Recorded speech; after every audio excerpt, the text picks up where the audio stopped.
The smiles behind the beginning of 2020 was a life we thought of having for infinity.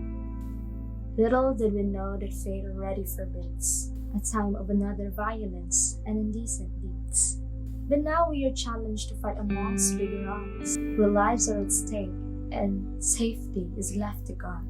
On January, bushfires affected Australia. Storms and flash floods overpowered Peru and Jakarta. A volcano has erupted in Philippines and a virus continued to spread, impacting our means. On February, another volcano erupted in Japan. Heavy rainfalls and flash floods has affected the various plants. Swarms of locusts were invading East Africans and people have died in Turkey's avalanche. On March, a deadly tornado struck United States. Brazil encountered landslides and massive rains has continued to affect countries' agricultural lives. On April, wildfires broke out in Ukraine and Poland. Species were at risk.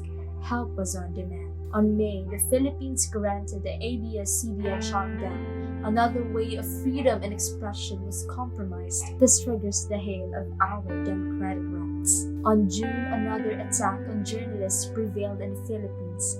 A volcanic eruption occurred in Ecuador, a notable wildfire affecting Arizona's borders.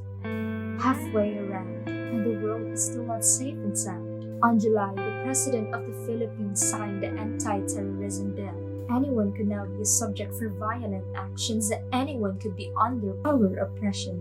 On August, a massive explosion disrupted Beirut, a week-long oil spill in Mauritius and more flooding, leaving us more cautious. On September, the victims of the virus continued to rise from north to south to east to west. No one's ever safe of the crisis we have. On October, a supposed mental health month was then filled with fear and loss from the devastating before months. And starting November with two massive typhoons in a row affected the lives of many Filipinos, affected their safety from their once called homes. What's left for us in December?